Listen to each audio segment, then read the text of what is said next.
think most people are confused about what they want. Yes. You're chasing this love story that you were brainwashed to believe. People haven't taken a moment to step back and say, what do I want? The best-selling author, award-winning host of the On Purpose podcast, Jay Shetty. So what does a former monk have to say about love and relationships? You attract what you use to impress. And so if you use your bling or your whatever you're wearing to impress someone, that's what you're attracting. You're attracting someone who is with you for that thing.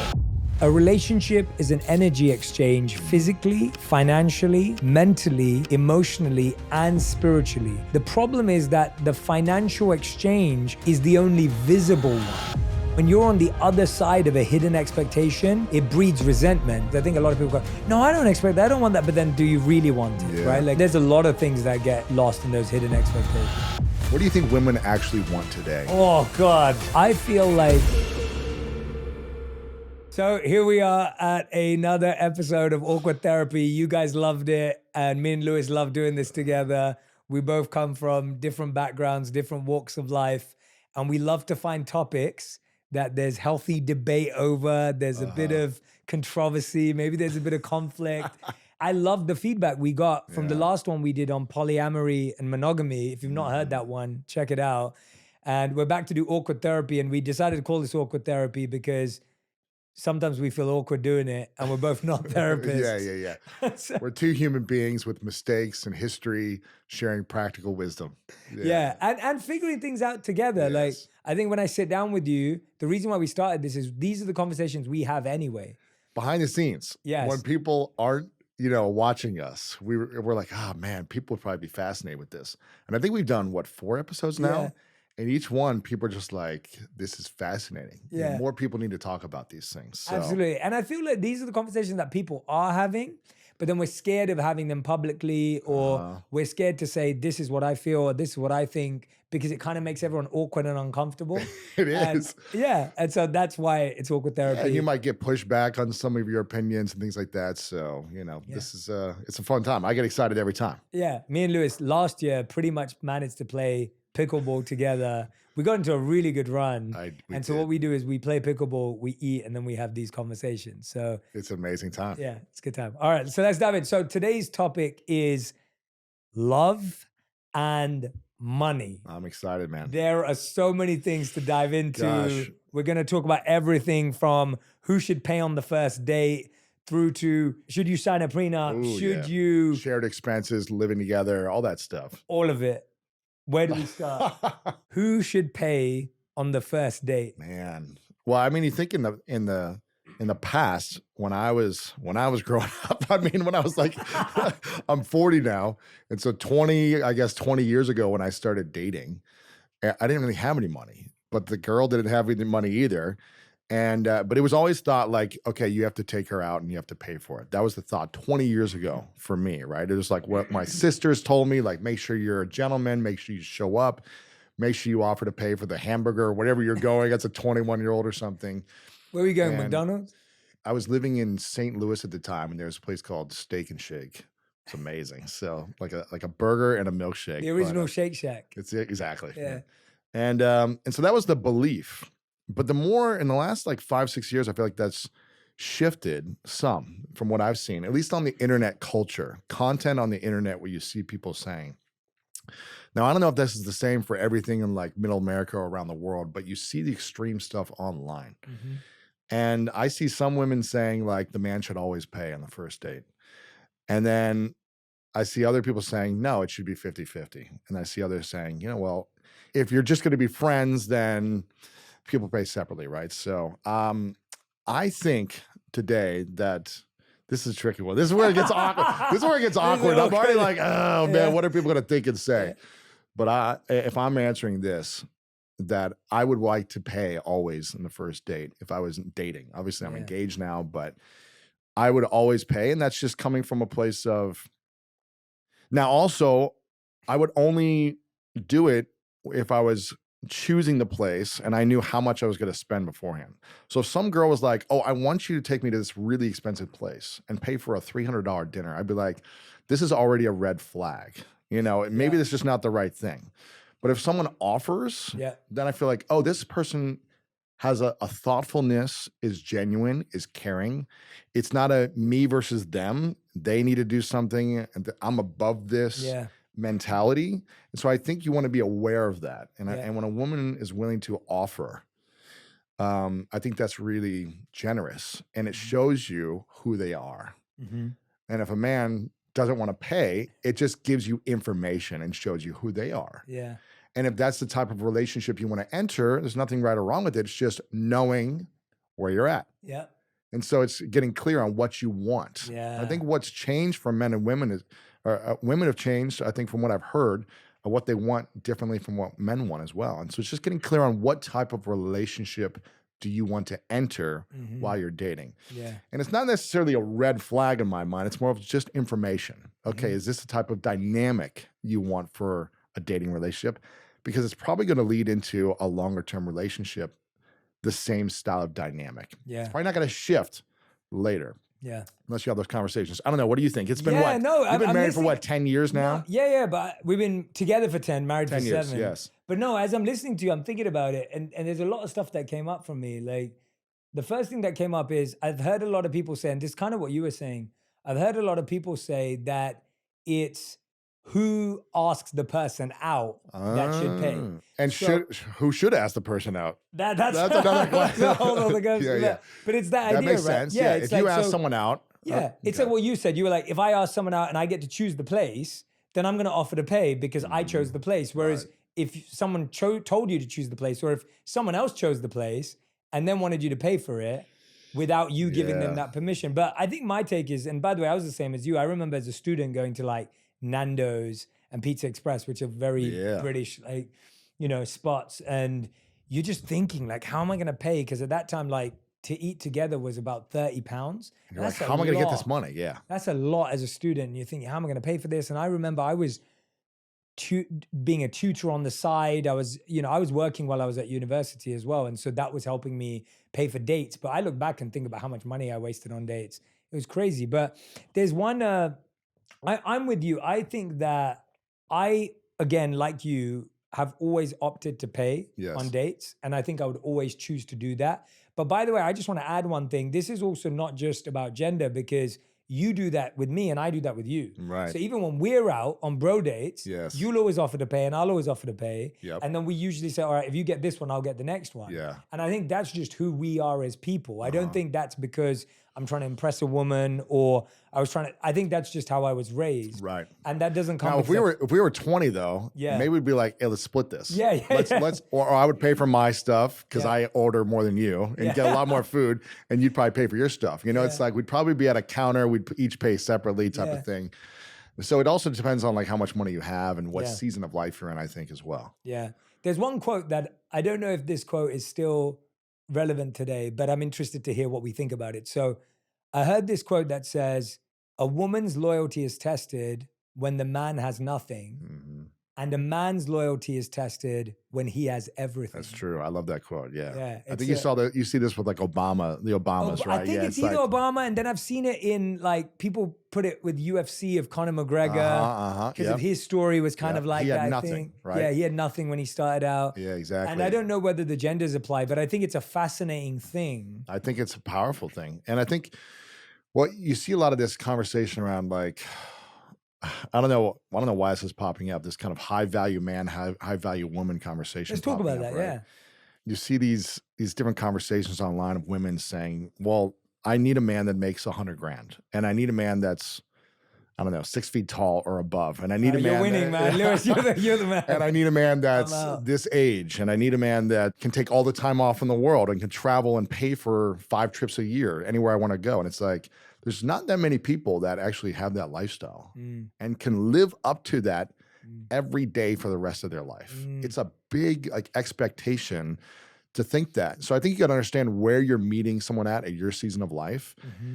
And also, as you know, a relationship is about how much you give, not how much you expect someone else to give you to make you happy constantly, but how much are you going to consistently show up and serve the relationship consistently. And if you just say, well, me being here is enough value, me being around is a lot. and they should just be happy. I just think that's not the best mindset to approach a healthy, conscious, long-term relationship. And so we got to start thinking about not what can someone give me, but how can I contribute to the relationship? Yeah. And how can I meet someone with shared values that thinks the same way? And maybe if they're 24, 25, they don't have as much to give financially, Yes. but they can give emotionally, spiritually. They can give me their time. They can show up and be creative with dates, and we have shared values. So we give each other that. We give each other less stress, less conflict. Like that's Wow. an amazing gift to give, less stress by having. Oh my God, that's the biggest one. Yeah. Because it's like, what? No Why be with someone who can pay for everything if all they create is stress and drama? Is that the relationship of your dreams? So we just have to be thinking about what we want. And for many years, I didn't think that way. I thought about who's going to give me the most pleasure, the most fun, who's going to have the best, who am I going to sexually connect with the best? And I didn't think about the other things of peace, harmony, shared values, who's going to be kind to me and my family, and do we have a similar vision? So I think we have to think about those things when we're entering a relationship. Yeah, definitely. And I love the conversation you brought about to like this high value man, high value woman. I think, if I'm completely honest, I think there's obviously always historically been so much pressure on women and how they approach relationships. And I think there's now a lot of that pressure on men of, I'm not 6 feet tall. I don't make 100K. I don't drive a Lambo. I don't drive a Lambo. Like I don't have these things. And let's be honest, it's not the majority of women that are saying they want those things. Right. Like this is not like a big request. Like I'm looking over at Helena going like, Helena, are those things on your list? Wait, say it one more time. Maybe they are. Maybe they are. No. Millionaire, 6 feet. Yeah. Yeah, like multiple 6-figure income, 6 feet tall, drives a Lambo, like, right? Like those aren't, so I also think that, like you said, the internet makes certain things viral because people are having debates around them. And then a lot of men start looking at that as reality and start going, well, I can't live up to that. So either I'm going to pretend that I have those things and I'm going to find ways to do that, or I'm going to get so busy trying to do things I hate and become someone I don't want to be in order to get some money just to be able to attract a woman like that. Yeah, to impress someone. Yeah, to impress someone. Yeah. And impressing people with the wrong things. Yes. And when we impress people with the wrong things, it usually turns out painful in the end. Yeah. When we impress people with who we truly are, you know, our heart, our mindset, our generosity, the way we think, the way we connect, the way we're present with people, that's when we create more beauty in relationships. Absolutely. I remember I had someone that I was talking to and they were saying to me, they were like, you know what, I'm with this girl and she's just into designer clothes and designer bags and like she just, you know, wants me to get her stuff and, you know, and I'm looking at him and it's really funny because he's dripping in Louis Vuitton. Like he's got the Louis Vuitton logo like tattooed all over his body, like on every item. And it was remarkable to me, like how we lose that sense of self-awareness. I have a rule in my book, 8 Rules of Love, that says you attract what you use to impress. And so if you use your bling or your, you know, your whatever you're wearing to impress someone, that's what you're attracting. You're attracting someone who is with you for that thing. Who desires that thing. Who desires that thing. So if you're using your character and if you're using your qualities and if you're using your values, then that's what someone's going to be attracted to. And that's hard. It's really hard, especially in the world of social media and people building personal brands and starting side hustles and businesses. Sometimes they use things to build an audience, but that may not be the right thing to build a relationship. And so we got to be careful about what we're putting out there. You know, whether it be one-to-one or in a community space in person or online. We've got to be really careful what we put out there because you will be perceived as that thing. And it's one of the reasons why I think we connect so well, because we're always trying to put out positivity. We're always trying to put out content of others. We're always trying to elevate voices, information, research to help people improve. So we attract people in our lives that want to work with us, that are also into that mindset. We attract healthy relationships, friendships of people that think the same way. So that's such a great point because when I moved to LA, And I remember you already lived here and you were part of the reason. I remember you saying to me, Jay, she moved to LA. And that was such a big, that made it easier as Yeah. well. I didn't know a lot of people when I moved here. And one of the biggest things I always heard is everyone in LA is superficial. Everyone in LA is really fake. Yes. Everyone in LA is really this. And I haven't had that experience of LA. I'm not saying that doesn't exist. I'm saying that exists everywhere. But my experience has been, because I'm almost a walking billboard of what I care about, whether it's online or offline, I tend to find friendships that are only coming closer to me for those things. Yes. And that's spot on. And so I feel like whether it's where you live or where you travel or whatever it is, you've got to think about like, what is the billboard of my values? Yes. Like if there was a tagline for who you are as a human being, like what are you broadcasting to the world? And if that's something you're not happy about, it's something you can change, right? Yes. If I look back, like I'm sure there's been times in my life where I was broadcasting a completely different message and therefore I attracted different types of relationships. I think when I was a teen, I attracted a lot of people because I was trying to, and I couldn't afford anything, but I was trying to be the person who could wine and dine you at the fanciest restaurant, even though I couldn't afford it. I was the person who wanted to take you out on the coolest dates so that you would think I was really cool, but I couldn't even afford it. And I was doing those things because I did think that that's what women wanted, and then that would. So I've also done that. What do you think women actually want today? Oh God, financially or just generally? You're saying? What do you think they want in a man? In In a straight relationship, what do women really want? I see mixed signals sometimes of what they say they want, but then what they go after can be completely different. Well, I think that is the truth, that I think most people are confused about what they want because there's a mix of what your mum said and dad said. And their dysfunction. And their you trying own, to heal that dysfunction. Seen, exactly. So you've got that complexity. You've then got the complexity of what media said. So the Disney princess syndrome. That's a real thing. The Disney princess syndrome. You saw every Disney princess chasing a prince, chasing a king, chasing a frog that would turn into a prince. Yeah, or a beast that would transform into a prince.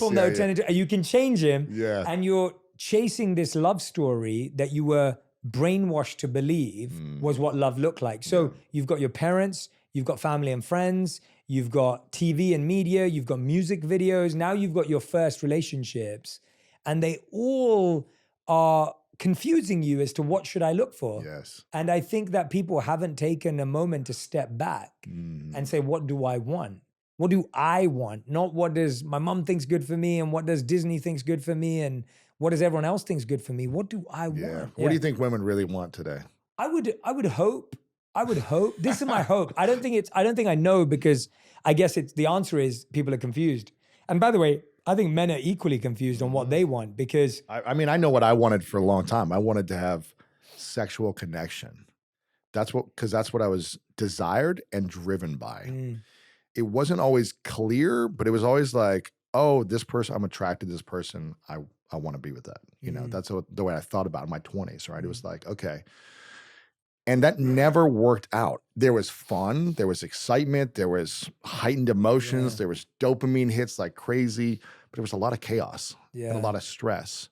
And I think when we try to enter a relationship through sexual desire and not spiritual connection or value connection, you may have a lot of ups, but there'll also be a lot of downs. Wow. And I experienced that over and over again, man. Wow. I think you got really lucky. Because you didn't. No, I had that in my teen years, but it's just you're so young that that's the only way you can think. And that's how you learn too. You learn through like, oh, I tried this and it didn't work. I had a lot of pain and I tried it again. That didn't work either. And it's like I learned a lot longer than you did, so it took me a lot longer. But I would hope that people right now are looking for safety. I think feeling safe, and what I mean by safety is low stress, high peace. Oh, man. When I think of a high value person, I think of a high peaceful person. Like that's what I'm thinking about. Yes. Someone who has a sense of peace in who they are, what they're doing in life, and how they're going about it. Now, everyone has anxiety, so you're not going to find someone who has no anxiety. That's not realistic. I have anxiety. Yeah, no one's perfect. Yeah, no one's perfect. So this isn't like, let me go find the person who has no anxiety, but it's the idea that someone is striving for peace. So like low stress, high peace, that's safety. That's what safety means. I think But people want safety, but they're addicted to drama. Mm, You know what I well mean? said. They're Yeah, addicted yeah, to yeah. drama and the Yeah. highs and lows. Yeah, because safety is boring. If Yes. someone makes me feel safe, it's boring. Yes. It's like, oh, well, what do we do together if they make me feel safe? I know. Oh, well, none of my friends think they're that interesting. Like, I know. you know, because it doesn't have that, what you're saying, that highs and lows. I know. And I think that's just I just don't think that's, I mean, I witnessed this with my parents growing up, right? Just a lot of tension and stress and highs and lows, and when's the repair going to happen, and when are they going to get back together, in terms of like one left the room and anxiousness or screaming. And it's just like, when you grow up in a family dynamic of that, I'm not sure exactly if that's what you grew up in, but I think I hear a lot of people saying they had challenges with their parents, right? In some different format. When you grow up in that, you want safety and peace, but you've never experienced it. So you don't know what it feels like. Yeah. And you don't know how to create it. So you're almost anxious in trying to chase something or create something that you don't even know exists. Oh, so good. So you have to learn how to heal somehow and create safety within ourselves first before you can create it in another relationship. I couldn't agree more. I've seen that again and again. I've realized that because people haven't experienced love, they don't know how to notice and receive it when it arrives knocking on their doorstep. Conscious So, love. Conscious love. Like, because you've never received love without guilt or love without Conditions. shame or conditioning. Yeah. Or Now, needing to achieve or do something, right? yeah. And then now when you get it, when someone gives it to you, it goes over your head and you get scared by it. Very. And I've seen that happen to people in my life, whether it's friends, family members, people I've worked with, where people get scared by love, or they doubt it, or they become cynical or skeptical of it because they've never experienced it. And you're right, the only person challenge, you probably didn't get it from your parents. And so unless you're learning how to experience self-safety. That's it. It's creating that safety first before looking for it in a relationship. Yes, yeah. Because if you don't feel safe and you try to find a partner who is safe, like, you're still not safe with you. Yeah. So you're gonna be anxious, you're gonna be avoidant, you're gonna be insecure. Are they gonna cheat on me? Are they gonna really show up for me like they say they do? If you don't have that safety, it's gonna be really hard to feel safe in another's presence, especially when you give them your heart. When you open yourself up, you won't feel safe because you aren't safe with yourself. I genuinely think that even the quest for wanting the 6 feet, 100K is a quest for safety. There's a hidden belief that maybe you saw financial insecurity growing up. Yes. In your home. Yes. And so when you're saying you want to be with someone who makes 100K, it's actually It's gonna just make you feel safe. a plea of safety. Yeah. When you're saying you want to be with someone who's strong and powerful or whatever it may be, it's because maybe you felt unsafe growing up. And so sometimes our desires are completely linked to our pains and stresses and traumas. And so it's not that they're wrong, it's just that they're being verbalized in a different way. But the number one thing I would learn, I mean... But just because someone might make $100,000 doesn't mean they're going to be emotionally safe. No, 100%. Spiritually safe, sexually safe. It doesn't mean that they're going to be their word. Typically, if someone's driven to earn and make more, unless they have consciousness around it, they're going to have certain values around money. Well, here's the thing. This point you just made of, like, if someone felt unsafe as a child because maybe they got evicted a bunch, or they didn't, their parents were always talking about, we don't have money, and they felt unsafe. They felt insecure around money to provide for things. If you're searching for a guy who has money to provide out of a lack, out of a fear, out of a pain, out of a worry, and they give that to you, what happens when they take it away? What happens if they give it to you conditionally? You're going to feel anxious, scared, insecure, and in fear around money. So you're not going to feel safe still. So you're giving one man all the power to say, okay, I can provide because I make $100,000 a year. You have to be, susceptible to whatever that human being says. It's their way, essentially. They're in more control then. There's a power dynamic then of, I don't have money because I don't feel safe or secure. This guy does, so he's going to be able to provide and protect. What do you have to do so that this person wants to stay with you then? Yeah. You're now, there is a power dynamic, there is a control dynamic that I don't know you're going to love long term. So you're entering a relationship out of insecurity, out of a lack of safety yourself. Now, I'm not saying, if you can be with someone who has more money, cool. There can be more options, but it doesn't mean more harmony. It just means, okay, they have more money to do things with money. Yeah. Yeah. That resonates. That resonates really strong. Yeah. Just to throw it out there, we've done this through asking our teams, looking on social, bringing out themes that we think are buzzy right now. This one was, is there a difference in society if a man says, I don't want to make money? Is that seen the same way as if a woman says, I don't want to make money? Or is there a discrepancy there? And how do we view it? You started off. I watched this really good movie recently, which I recommend people watch. Definitely trigger warning. It's called Fair Play. And the movie's about, without giving too much away, the movie's about a couple who are romantically intimate. They seem to have a really strong, confident, happy relationship, but they work at the same place and no one knows that they're together. Interesting. So they're hiding their relationship. At their work environment. And they're both working at a finance firm and they do well for themselves. They're both smart. Yes. But then there comes a time where there's a promotion up for grabs. And they're both trying to get the same job. Both trying to get the same job.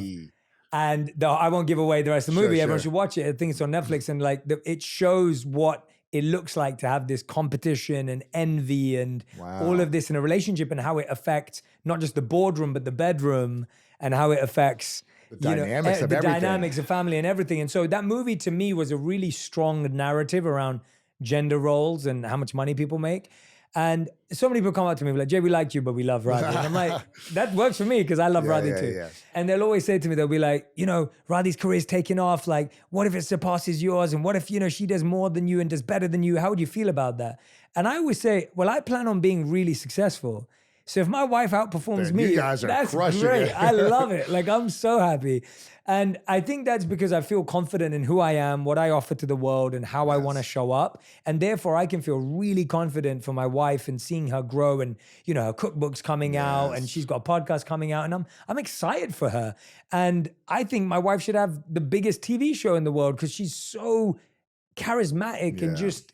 she's beautiful and wonderful in the sense of just her energy. I would love for her to have all those things. And so I think when I look at this, yes, did I feel I had a responsibility to make money? Yes. I think I was raised in a more traditional way, even though, funny thing is, my mom was the breadwinner in my home. Really? Yeah, my mom's the breadwinner in my home. So my mom used to wake us up, make us breakfast, drop us to school, go to work, make money, come back, pick us up from school, make dinner, give us a packed lunch, work on our homework with us, and then go back out to work if she had to. So I actually saw what a household looked like when I had a powerhouse superwoman mom who actually did everything. And my dad wasn't always the main breadwinner ever since I was probably 10 years old. And so for the biggest part of my life, my adult life especially, my mom was that person. And my mom did that because she loved us. Yes. And she never, ever looked at it as, why am I having to do this and why is he? And I think my desire to wanting to be a breadwinner is not because I'm a man. It's because I saw how much stress it placed on my mom. Yes. And I was like, I never want to see someone that stressed out, myself or my partner. Yeah. This isn't about gender roles anymore. This is about, again, what me and you keep coming back to. And I think this is why we have a good friendship, because we value peace so highly. Yes. I value peace of my mom. I value peace of my wife. I value the peace of myself. And so I work hard because I want to live a peaceful life, not because I think I have to be the provider. Right. For me, it comes down to knowing yourself and knowing the role you want to play in a relationship. Now, I will say this. There are very few relationships that I know where the woman is the breadwinner and the man is choosing to work less for whatever reasons. Maybe they have kids and he's, more at-home dad or things like that. Or he's just not as thinking about being the provider, right, for the relationship in the home. There are very few relationships that I see have a lot of harmony. There are a couple I've seen that do, but not as much harmony as I think, right? So I'm not saying that it can't work, but I go back to you. It's like knowing yourself, knowing your strength, and knowing the role you want to play in a relationship. I was playing basketball for the first time last night. I'm a little tired, actually. It was the first time jumping around in like a year. And I was realizing there was a guy who's, I don't know, 6'10" on the team that I was playing And you're with. what, 6'4"? 6'4". And so he's tall, right? He's like, can just jump and dunk so easily. And he's just like, he's supposed to be down by. Now you know how I feel when I'm with you. Exactly, yeah. And he tried to bring the ball up the court. He tried to dribble it like a point guard.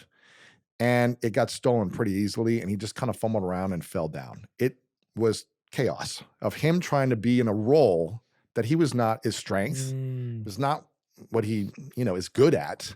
Oh, I love this. And it wasn't the best harmony and flow. But then he was underneath the basket. He got a rebound. He jammed it. And it was just like, boom. It was explosive in terms of like this passion and flow. He was in his strength and his role, right? Yeah. And I think it's just knowing what type of strengths we have as individuals. Yes. Some men are more driven and high earners and want to create and want to provide because they want that. It makes them feel good. Other men may not be that. Some women may want to be that high earner and driven and, working all the time and be a provider because it makes them feel a certain way. Maybe it makes them feel more safe or protected or whatever, or less reliant on someone. And all those things are fair game. I think it's knowing yourself. I love that. And with Martha, I was going to say that. Yeah, I was going to bring up. Yeah, your fiance. Martha, she's been crushing it for 20 years. She's done like 40 movies and she's creative and does commercials. She's doing a lot of stuff. She's making great money. But I enjoy providing. Now, I also enjoy support. I also enjoy peace. I also enjoy someone taking care of logistics, someone taking care of all the things that I don't want to do around the home that cause me stress, someone being responsible for those things, and someone also contributing financially in certain ways.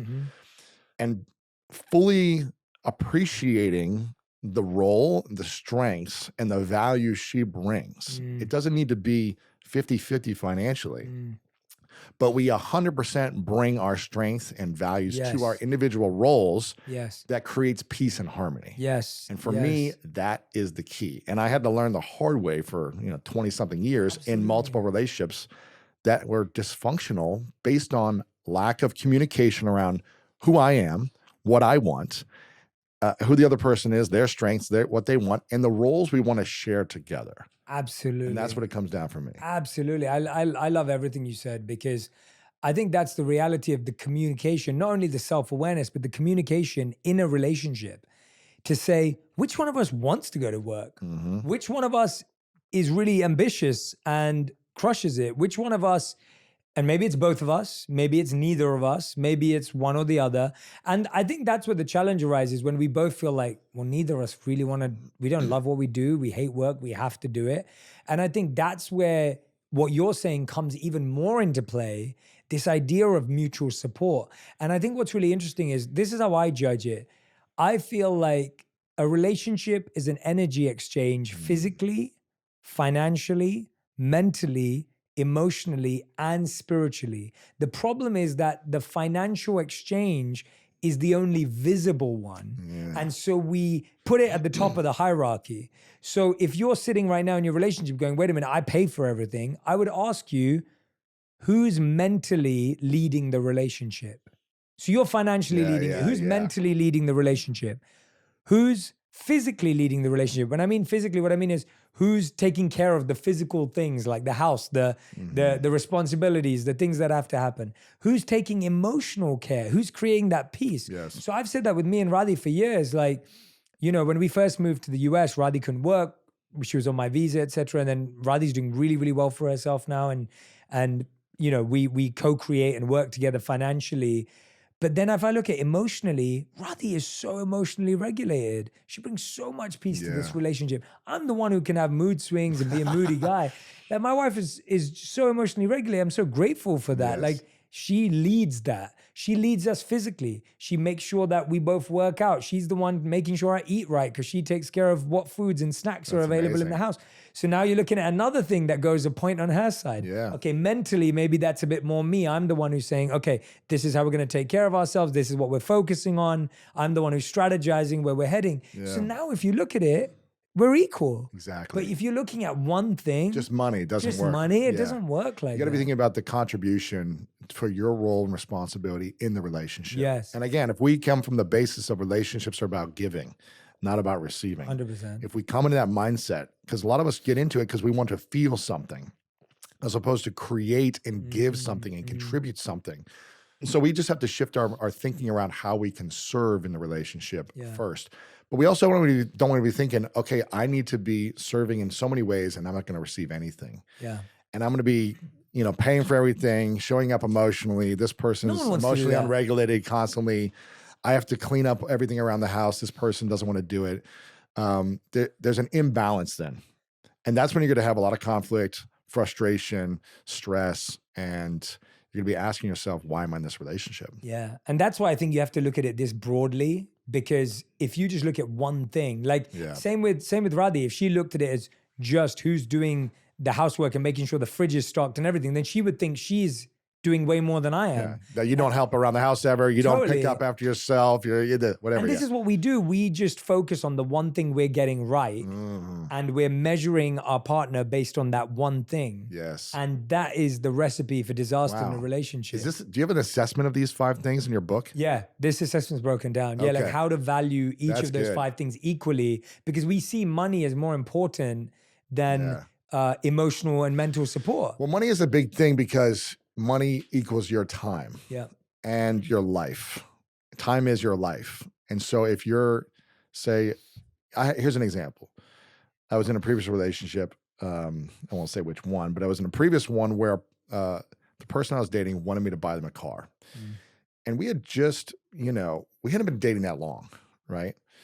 And it didn't make sense to me. This person also had their own money. So they had money to buy their own car, but they wanted me to buy the car. And it didn't make sense because we weren't in harmony at that time. So we were already kind of stressed out. I wasn't even sure of the future. And it was like a big issue for this person. And I remember thinking, okay, let me explore this. What type of car do you want to buy? How much? Like, it was like, she wanted me to buy her like a $50,000, $60,000 car. I go, that's a lot of money. And you can pay for this on your own. But she just had it in her mind that the man was supposed to pay for things. That was in her mind, right? Even though she had money, and so I was like, well, I don't have peace. So why should I be paying to spend my time from the past to work hard to pay for something when there's not peace, when there doesn't feel like an equal exchange of like shared values. Yeah. So I think we got to understand like what it is you want, what you're willing to provide for and pay for. Money is your time and your life. Yes. You work hard and you go in the studio and you record things, and that takes days of your life. And if you invest that money into something that isn't serving the relationship for a greater purpose, then essentially you're spending money on things that don't serve you to cause you more stress. And you're wasting your life. Yeah. Wow. That's what it feels like. Yeah, and that's where so money gets to be really. It is important. Yeah. It shouldn't be devalued in that. And Martha also says to me, she makes a great point. And so I'm going to say on the other side of things, she's like, listen, and I don't need her to financially pay the same amounts, right, of things. It's not what I want. And she said to me, I do a lot of things around our home and phone calls with people, and that is time, and time is money, where I'm not making money. Totally. So I am coordinating things. I'm on the phone. I'm scheduling. I'm making sure this is taken care of so you don't have to worry about it. Yeah. And it is her time, which is money. And so it's acknowledging that if you're a woman and you're contributing in a lot of ways with your time, you may not be spending the money to buy things, but that time is money. Essentially, it is your life. So I had a friend, the woman was a doctor performing really well, and he was a lawyer when they met, and he was crushing it. So they were like both high earners doing really well for themselves. Then what happened was he was going through a personal issue of depression and challenges and, going through his own mental health journey. And at that point, he could no longer function at work. Like he just couldn't function. It wasn't even that he didn't want to. It was that he just didn't find like he could function. And so he stepped away. And stopped making money. And at that point, I remember talking to them and asking them if she was okay with it. And she goes, I didn't marry him for that. I was with him because he was always there to listen to me. He always understood me. He always valued me. And I love being a doctor. I love the work I do. And if it means that I'm going to be the breadwinner forever, I'm good with that. Wow. And to me, that was just this really healthy look at what a long-term relationship is, because you don't have any idea of the highs and lows that are going to come on either side. And one of the things you just mentioned to me, this I love, this I got shown years ago. And I bring it up because it's the point you're making that I think so many people are undervalued.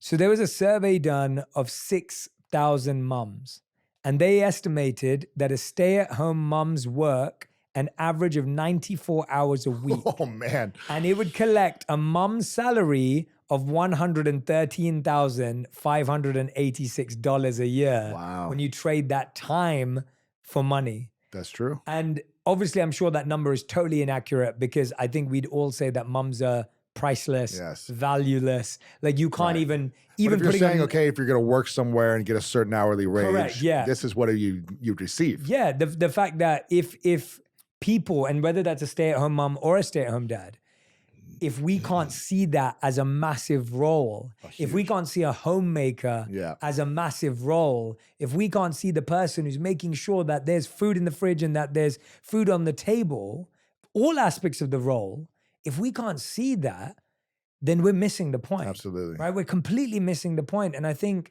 too many of us are overvaluing and undervaluing and not looking at the complete picture of what that takes. And I think this is where it gets awkward, in the awkward therapy, because Go on. well, I just feel like it's knowing what role do you want to play in your life. And what is that role? Do you want to be a stay-at-home mom and that's the role you want to live? Do you want to have kids, but then go back to work 3 months later and be a high earner and, find babysitter and daycare and find other support and try to do both? I'm not saying there's a right or wrong. You just got to know what you want and what you're best at. What is your strength? Yeah. What is the role you want to play? And what consequence is this role going to have now and in the future? Yep. Could be a good consequence, but you being at work all day for 18 years of your kids' lives and then coming home at night and being there on the weekends and showing up in that way, what consequence will that have? Maybe it's a good consequence where it's like, wow, my mom did it all. She was like the boss. She was she showed up for us. She was super mom. She provided, and then she was at home. She was giving and she was caring, but that's time. That's a lot of time and energy. And maybe you're not going to be as connected to your partner, your husband. Maybe you're not going to be as present in things. Maybe you're not be able to take care of your health as well. So there might be a consequence to whatever decision that we make. Absolutely. And I think it's knowing what we Sound want, advice, what our role is. And we don't always have the luxury of choosing these things. It's not like, oh, if we're struggling with money, both people might have to work, right? Totally. We may not always have this luxury of like, well, I just want to be a stay-at-home mom all day because that's what I want. You may need to work weekends and nights and things like that. So yeah, sound advice. And it comes back to what I think both of our philosophy is what brings the most harmony and peace in a relationship. Yeah. And knowing that and trying to live into that as frequently as possible. So Absolutely. All right. So we're going to dive into this as a follow-up and going a bit deeper to push the awkward button. So how do you feel about dividing up rent? Who should take on the responsibility? And how would you feel if your partner was covering more rent than you? It's all situational. So there's one situation whereas what if someone already owns the home? Oh, go ahead. Would you feel emasculated if your partner pays for more rent Pay than for you? me? Would I feel emasculated personally? Yes. I wouldn't feel emasculated. I feel like I'm not doing my role to the best of my ability. Yeah. I would feel awkward personally because of my makeup and my personality and my beliefs and my values. And I would feel like there would be a dynamic that I wouldn't enjoy. So it doesn't mean it couldn't work. That's not what the end game would want to be. And so maybe I would have less at that time and I'd be like, okay, this is where I'm at. And it would drive me to get out of the place that I'm in. It would give me a reason to kind of like overcome what I'm going through. Yeah.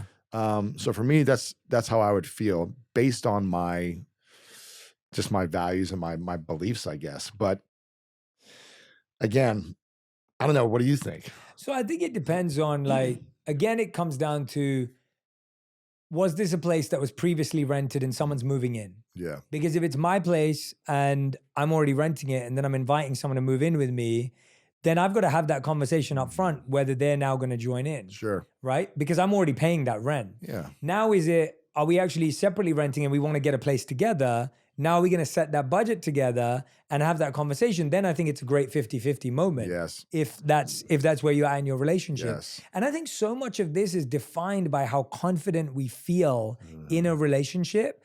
But I would encourage people that I think we've made love feel like if someone loves me, then they'll pay 100%. I don't think that's a healthy way of measuring love. I think love. A guy could say, well, if they love me, they'd have sex with me every time I want it. Yep. You know, they would do what I want anytime I want it. Anytime I want it. They'd cook me a meal every day. They'd have sex with me. That's what love is for me. Yeah. So they need to do what I want. And it gets so messy when you have that standard. And so to me, it's having that healthy conversation of saying, we want to get a place together. We're going to split it. Or you're moving in with me. Hey, if this works out, if this is going in the right direction, maybe we can have that conversation down the line of how we split rent. Like, and I know these are the unsexy, uncomfortable conversations, but they're real. Like you need to have those. Like me and Radhi have those conversations right now where we're like, all right, well, this is our mortgage payment. Like, how are we splitting that? How are we figuring that out? Or we've got this payment. How are we figuring that out? There was two people that I lived with before in previous relationships that I didn't have these conversations with. They were just assumed like we would figure it out because we care, we like each other, we love each other, whatever. And they ended poorly, right? It was stressful, it was exhausting, it wasn't fun and exciting, right? Yeah. And I think you've got to really ask the unsexy, boring, not fun questions before you get into living together. Yeah. Don't just casually rent together. Yeah. Don't just casually move in. Yeah. Don't just casually be like, okay, we're going to play house before marriage. Unless you have these conversations. This is something, this is fresh for me because this happened, you know, a year and a half ago, I guess, with Martha and myself. We were dating for a few months and before we became, I guess, exclusively committed. And we had all these questions before we got exclusively committed. Then we were dating for a while longer. We decided to rent an apartment together. She had a place that she owned. And I said, I'm not moving in there. There was like an option, but I was like, I don't want to move into a place that you own. And it just felt weird. It felt awkward to me. What am I going to pay all the rent? Am I going to pay half the rent? Am I going to, you know, it didn't feel right. I go, if we're going to do this, let's go into a new place and I will pay for all the rent. Right. I'm pretty sure that's what we did. I think she paid for like utilities and other things and food. And like, we made an agreement. I was like, I feel comfortable paying for this, but I want to have support. Yes. How would you like to support? Yeah. And she was like, I'm happy to pay for these things and this and take care of this and make sure all this is handled. I go, that feels great to me. Yeah. Yeah. This agreement around money feels really good.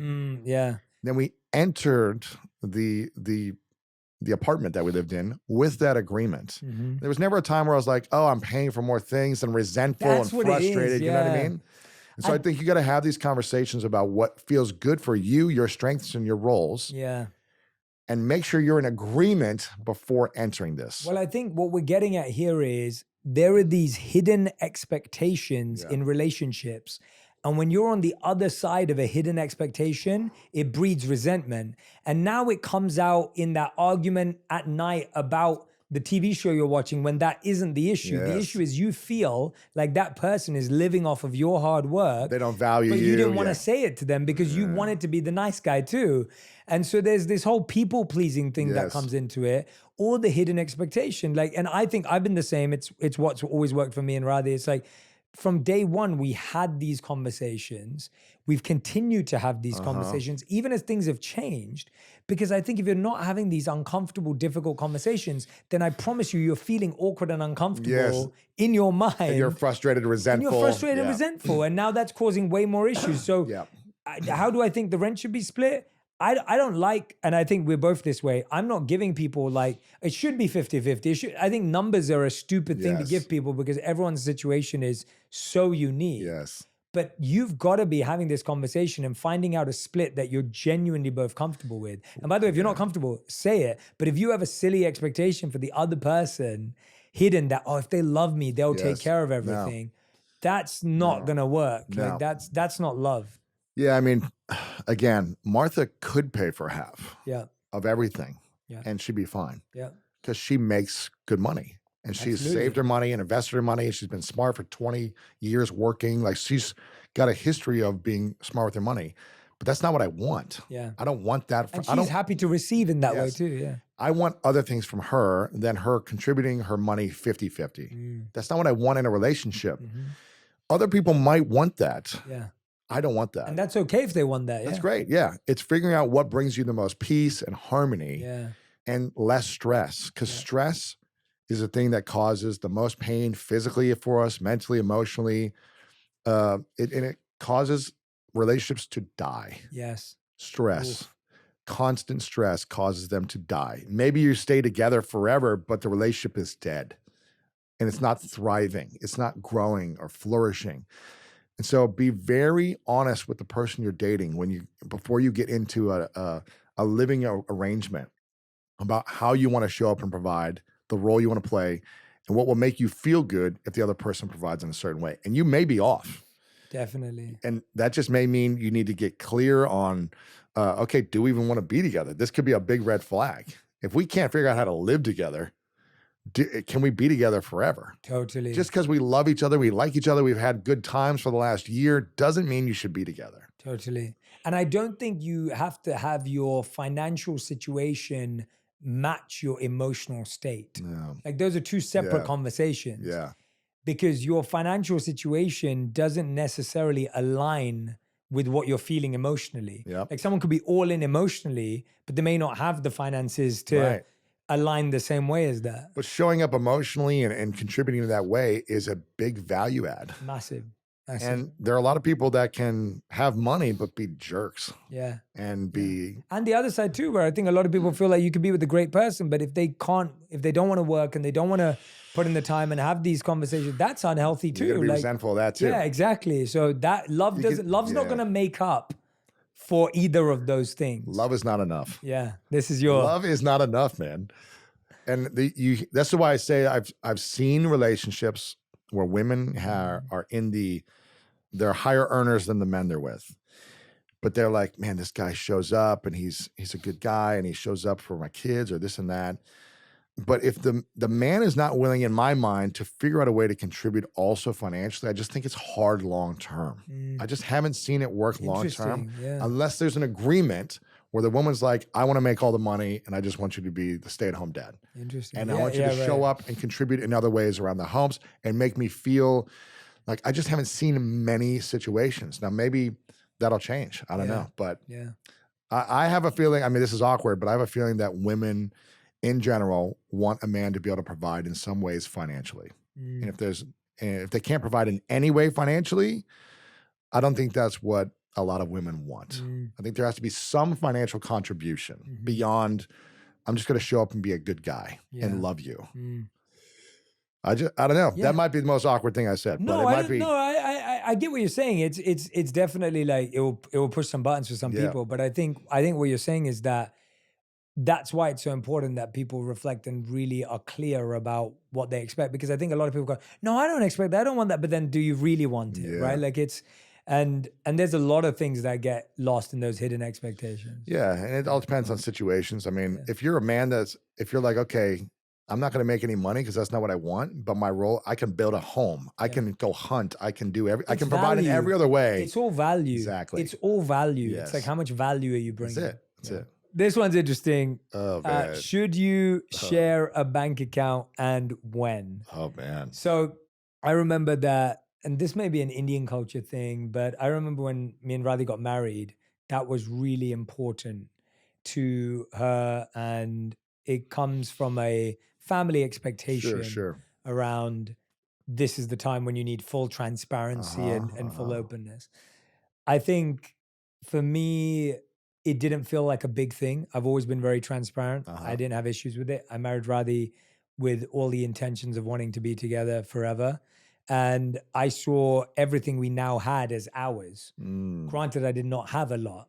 And so Now, let's say you met Roddy now. Yeah. When you had a lot of financial success in the career and the business, and you just met and, in a couple of years you got married. Would you have that same thought of like, if I'm completely honest, and doesn't apply to Radhi as a person, I think it applies to meeting someone.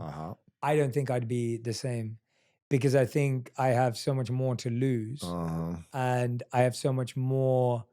Not that I wouldn't, if I was going to marry someone, I'm sure I trust them. Yes. But I don't think that in this interaction, that exchange would feel equal or accurate. Yeah. And based something on you the amount built. of time we've spent together. Whereas, you know, Radhi was with me when I had absolutely nothing apart from myself to offer, and has been with me and also never expected anything. When we lived in a tiny, you know, shoebox apartment in New York, she was happy. When we had a little place that we had in London, she was happy. Like Radhi's never wanted stuff. She's never asked, she's never made that the way this relationship's gone. So but if you were meeting someone in another world and you built the business that you have, I would struggle. And I see that with friends I have. Like I have male friends who are far more successful than I am financially, and they struggle to date because they have no idea what the person is attracted to. And some of these people are public figures. Some of these are not public figures. The ones who are not public figures can get away with it, but they're also scared of like, well, when do I invite the person to my house? And when do I allow them to see all this other stuff that I have? And what if they Google me? And, you know, all these kind of things. And by the way, this applies to female friends I have too. Like I have plenty of friends who are really successful women who feel the same way about dating men because they don't know as well. They're like, well, are they just trying to get friendly with the people I know? And do they just want access to my network? And do, you know, are they just trying to find the person who's going to fund their next movie? Maybe they're an up and like, where are they trying to go? So I don't think this is a gender thing. Again, I think everyone feels this, but I would say yes, that when I met Radhi, again, this does not apply to Radhi. I would have done that with anyone I married at the time because I would only marry someone I trust. Right. I think now but you had nothing. But I had nothing, so it wouldn't even be a thought. Yes. Because I had nothing to lose. But now you have something. Would you share a bank account? I wouldn't now. Yeah. I don't think it would be. I don't think I think there'd be parts of it, but not all of it. Right. Yeah. I think it's all situational. I mean, yeah. I'm intrigued to hear your take. It's all situational. I mean, we're in this situation right now where I probably wouldn't have, we're not married yet, right? So we're engaged, we're not married yet, but we have a home together, you know, we do a lot together. Yeah. And we are intending to be married. This is our vision. We want to have a family, all these things. But you're both also equally like people who She's got her businesses, she's got her stuff, and, you know, she's got her money, I've got mine, etc. And so we're kind of navigating this right now because we're both, you know, we're both older, right? Trying to figure this out. And we created a joint account for the home. That makes perfect sense. Right? It's like, it's part of like getting the loan and all these different things. Because it's a joint decision. Yes. So we created that. Now, there were certain amounts that we put in for the home that were different, but we had agreements on what we're going to do. And so we have a joint account there, right? And that feels fine. But we don't touch that money. It's just sitting there to be able to pay the house or whatever. But I'm not going to give her my business accounts. You know, it's like I have a business I've been running for a long time. That's what I meant, and I don't need I don't need access to her business accounts. Now, when we get married, I'm assuming maybe it'll make sense to create a joint account where there's a certain amount of money for certain logistics or whatever. But I don't know. I think I still have to figure all this out. And that's the right answer because it's like, same with me. I'm supposing that if I was to, I wouldn't know, but you've mentioned a lot of words right now. So we're talking about a joint business account. You're talking about joint decision making. No. You're talking about a joint home. Like that's what I'm saying. Like if there's joint decision making, it makes sense. Yes. If there's joint purchases, it makes sense. Like I think that's the point that just here's my account, you have access to it, spend whatever you want. That doesn't work for me. That doesn't work for anyone, right? Like it's so unhealthy. And I think again, we look at that and go, but that's not love. Like love would mean don't that you trust me? Don't you want to share everything that you've built? Yeah. And it's like, well, yes, I do trust you. That's why we're in this world together. But we're talking here about decades of work. Yes. That you don't just give away and share in a moment. Because of love. Because of love, And I think a lot of people look at that and be like, well, that's not love. You don't love someone. And I'm like, I can't, obviously I'm looking at it hypothetically. Well, I mean, just because you love someone doesn't mean you're supposed to be married. Yeah. Also, because lots of people fall in love, get married, and they get divorced. Does that mean they didn't love each other?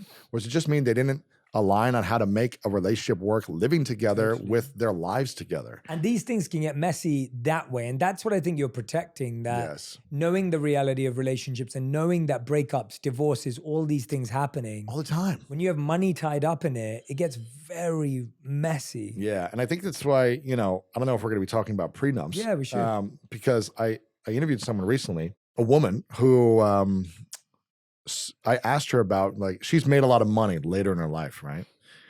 And I said, is it important for women to have a prenup who make a lot of money? And she said, before I was making this money and I was with the guy, he was making more. Now I'm making more. And she was like, it's really important for me to have a prenup now, since the financial dynamic has shifted, right? Now, she said it in a way that was like for both of us. Yeah. Like, it's for him and for me. But her thoughts on like prenups are like, I think if you're making a lot of money as a woman, you should have it. Yeah.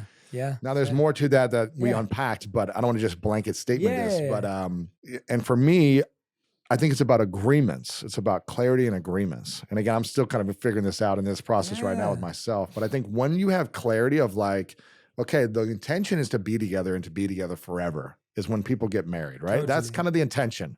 It's not let's be together for 10 years and see what happens. Totally. But I think it's also clear to say, if this, when this, how this, what will be next. And you're actually protecting and honoring each other by having these conversations, as opposed to just expecting again that this is what love means. And I think that's where we make the biggest mistakes, where we're like, love to me means everything that is yours is mine, everything that mine is yours. Okay, if we both agree on that, do it. That's beautiful. Like, I'm not, by the way, I don't think me and Lewis here are saying you have to have a prenup. If you don't want one, that's beautiful. Yes. I respect that. I don't have one, right? Like, we never needed one. We never did one. It's beautiful. I'm not saying you have to have one. I'm saying, please have that conversation. Have the conversation. And don't feel uncomfortable bringing it up, because if someone really honors you and values you, all you're doing is honoring something. By the way, people have prenups for like when their parents want to give them gifts. 100%, yeah. So like, let's say you're with someone and their parents are like, hey, when we pass on, I'm going to give this gift to my child. They want the partner to sign a prenup because they're like, this belongs to my son or whatever it may be, or daughter. I think, whether you call it a prenup or an agreement, I think an agreement creates more clarity and peace. Agreements all the way. And it creates freedom. You can call it a prenup, you can call it, we just want to have an agreement, whatever it is. I think people have this weird thing around a prenup. Like, it it's carries this bad baggage. thing. The word carries baggage. As opposed to, can we create an agreement that if you cheat on me and you want to leave, you don't get to take everything? Yeah. Can we just make that agreement? Like, that's not fair. Yeah. Whereas if we don't have an agreement, the state has their agreements. Yes. And I like this. The state is already made an agreement for you based on your marriage. Each state has different agreements. Do we value those agreements? Does that feel fair and right for me? And if it does, cool. We don't need a prenup. Yeah. We like that they can do this, and they'll divvy it up how they want, 50-50, and they'll give us custody how they want. If we agree with their thoughts on our lives and our relationship, that's a great point. Then we'll give them power. That's a great point. If we want to take back our power for our relationship, let's create an agreement. And if you turn that into a prenuptial agreement, great. I love that. It creates That's clarity. huge. So you're giving the state power over your relationship breakup, or you create that power. That's the win. That's the win. I love it. It's just getting clear. One thing I was thinking of, and we don't need to go into this, but it was an honest thought. I think what I said about the prenup, about success and prenup, I actually said it for wanting people to be more thoughtful. I think I've got to a place in my life, and I've always been this way, is that if someone's going to take and steal from me, I'm like, have it. I actually don't even care. I'm on a personal, if you actually asked me, we've had, I mean, this part I wouldn't put live, but like, we've had employees steal from us. Of course, me too, man. We've had like, right? Yeah, of course. And I've never tried to get it back. I'm just like, cool, if that's you, bro, take it. fired, take it, get lost. I don't care. Like, I'm good. Like, I'm not that guy. Like, I'm not someone who's.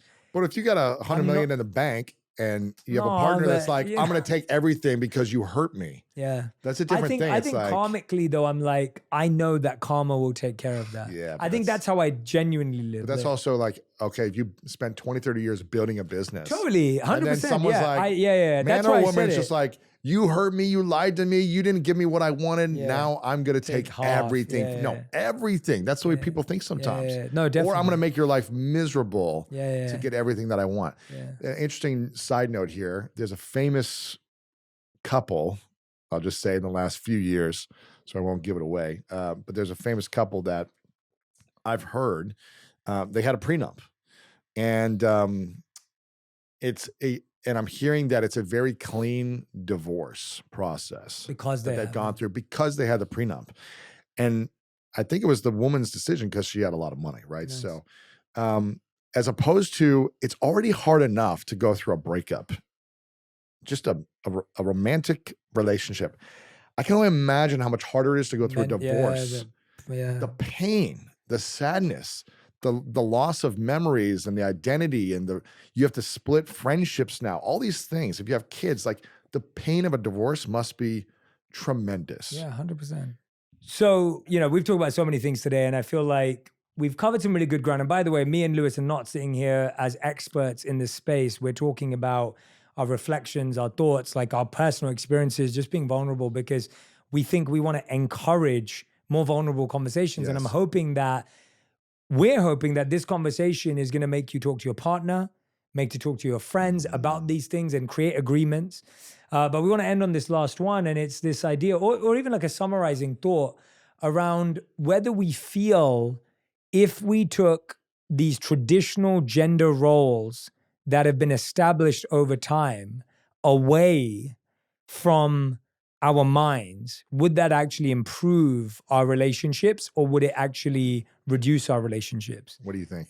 My take is that I feel the conditioning of previous gender roles is what creates confusion. So the expectation that he should pay on the first date, or the expectation that we should share bank accounts, or the expectation that you should provide and I'll do this, it reduces the conversation that needs to happen because we make assumptions. And when you're making assumptions, you're no longer having agreements. If you didn't have assumptions, you get the opportunity to make agreements and say, let's talk about this, let's discuss it. Today, we don't discuss, we don't talk, we don't conversate. We have expectations too. We have expectations because they've been made up by someone Yes. 50 years ago. Who are probably divorced. Yeah, exactly. Yeah. Or stressed out, divorced, or whatever. Exactly, weren't happy. So that's my take. It's as simple as that. Yeah. That I think the conversation we've had today isn't about gender. It's about this idea of, can you communicate? Can you connect? If that's what love is, the ability to have those awkward, uncomfortable conversations. Yes, courage is the key. Courage to know yourself and who you are. Courage to know what you want and not what you think you're supposed to have or what your parents want you to have, but what you want. And courage to own the role and responsibility you want to step in, the contribution you want to step into, and communicate, this is who I am. This is who I want to be. This is where I want to go. Do you want to be in this partnership with me? Do you want to play this game? It's not a game of love, but you want to play this game of life. It's like, we're doing this together. Are we going to be good teammates? Are we going to be in alignment on most things? Or if we're not, are we going to be able to have conscious conflict, and find ways to repair what you talk about so much on how to fight, which is one of the keys to you figuring out how to have a healthy relationship. And if we can do that, I just think there's going to be a lot more harmony and peace and actual, you're going to appreciate the person you're with more and more when you have these awkward, courageous conversations with them. Absolutely. And they never stop. Never stop. Never stop. What's the most awkward conversation you've had with Roddy recently that you're like, man, we're still in this like dance together. We're still having these conversations because you guys continue to evolve. What's the most recent awkward conversation? It's a habit that I have of asking these 4 check-ins. So I believe that every relationship should have 4 check-ins. Don't you do this on Sundays? When do you do this? Or quarterly? No, there's different. One's a daily check-in. And the daily check-in is, what was your highlight of today? Or what did you learn today? It allows you to have a moment of connection with that person, especially when you have a busy day and you don't see them all day. I have one once a week, which is, what do you have coming up this week? And how can I be aware of it? Let me just be aware of it. How can I help you with it? How can I assist you this week? What do you have coming up? Then I have one every quarter that says, this is the awkward one. So the question every quarter is, is this relationship going in the direction you want? Ooh, If it's not, what are we willing to do for it? that's interesting. So that's the one that I ask every quarter, because I think if you measure things yearly, a year is So much goes way by. too long a time. Yeah. You can't measure it daily because that's overanalyzing it. Yes. But somewhere in the middle, there has to be that question of like, well, what's happening in the right direction? What are we willing to change? What do we need to change? How are we feeling about this? And I think that conversation is one that I never want to stop having, because that's the only way. If you've got to measure your business quarterly, why are we not measuring our relationships quarterly? Yes. You're looking at your numbers and your stats and you're analyzing and looking at the data, but there's no relationship data. Your relationship data is what you felt like on your wedding day or your first date. Right. And you're still using 20-year-old data or 5-year-old data for 2024 that's inaccurate. And then the final question once a year is, what are your goals this year and how can I help you with Oh, them? that's beautiful, man. And so if those are your 4 check-ins, you can have a meaningful, thoughtful, and that's when you don't get surprises, because you're checking in so often that you can tell the pattern with which the relationship's going, Yeah. as opposed to like one day someone turns around after 3 years and I goes, want a divorce. totally. You're Whereas, like, what? Yeah. whereas I'm hoping if you're with someone who's thoughtful, if you're checking in, Wow. they can at least give you signs. People would want to know, in the last 10 years, I won't make it Mm-hmm. recent, but in the last 10 years of your relationship, what was a surprising response that Roddy gave you where you thought everything is fine, we're a great place, or I'm just living my life and everything's smooth, where she said, actually, this is an area that I'd like to improve or us to take a different action on? Was there something in the last 10 years where she said, in that awkward question, where you're like, I'm crushing it in this relationship, she loves me, everything's great, like I'm doing my thing? I think it was more a change. It wasn't even in the conversation. We, because of visas and other things, ended up spending more time than we ever anticipated apart a couple of years ago. And Radhi was stuck in London, I was stuck in the US, and we didn't see each other for nearly 6 months, probably. And that was a surprise because we didn't anticipate that. Like, it wasn't intentional. It happened because of rules and all that kind of stuff. And it wasn't something we wanted at the time. Like, we weren't like, oh yeah, we're busy, we'll take some, it wasn't that. And spending that time apart was just a massive shock and surprise, because we were at like our best before we ended up in this position. And I felt like that distance made us have to work so much harder, because 6 months is a long time. And this is what I mean by the regular check-ins. It's what I mean by the constant communication. It's what we mean by these agreements. Like, that was a surprise to any of our agreements. That we would never have agreed to spend 6 months apart from each other. And sometimes things happen that you can't, get around. And I think that that's when I said, like, when we come back, we need to make it was more me saying it, where I was like, we need to really make an effort to reconnect, because you can't just assume that things are the same. And that takes work.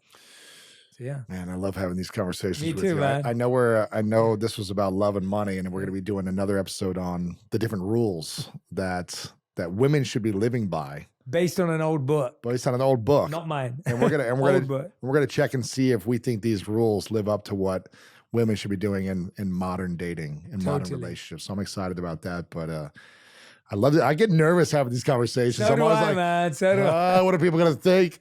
But That's what I'm thinking. Now everyone's going to be like, Jay would never, he would make me sign a prenup. I'm not, do you know what?